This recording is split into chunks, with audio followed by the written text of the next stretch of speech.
હવે સ્વાધ્યાય 2.7 નીચે આપેલ કથનોને ધ્યાનપૂર્વક વાંચી ઉદાહરણ અને કારણ સહિત તે સાચા છે કે ખોટા તે દર્શાવો.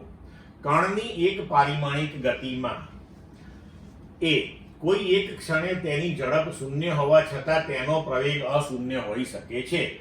સાચું છે. તો આપણે જો પદાર્થને ઉર્ધ્વ દિશામાં ફેંકીએ તો મહત્તમ ઊંચાઈએ જ્યારે પહોંચે ત્યારે તેનો વેગ શૂન્ય થાય, પણ તેનો પ્રવેગ તો ગુરુત્વ પ્રવેગ જેટલો હોય જ. બી, ઝડપ શૂન્ય હોવા છતાં તેનો વેગ અશૂન્ય હોઈ શકે.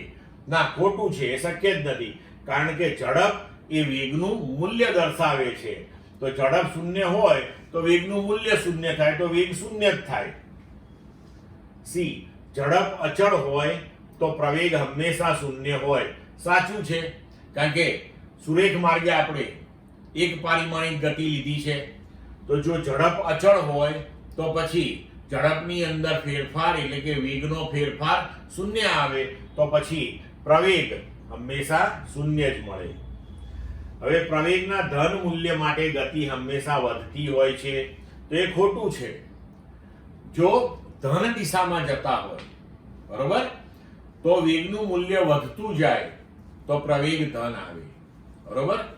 પણ ઋણ દિશાની અંદર આપણે જોઈએ તો જો ઋણ દિશાની અંદર વેગ વધતો જાય તો ધારો કે -10 મીટર પર સેકન્ડનો અંતિમ વેગ છે અને પ્રારંભિક વેગ -5 મીટર પર સેકન્ડ છે.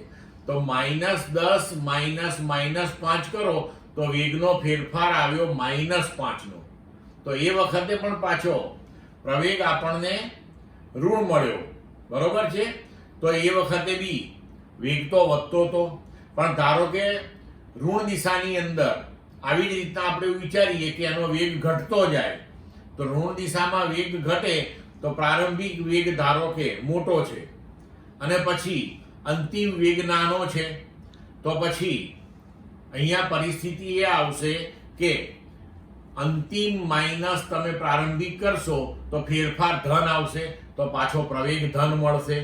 તો પ્રવેગ ધન આવ્યો તો એ વેગ ઘટતો આવ્યો, કારણ કે દિશા ઋણ હતી. એટલે પ્રવેગના ધન મૂલ્ય માટે ગતિ વધતી જ હોય હંમેશા એવું જરૂરી નથી, એટલે એ ખોટું છે.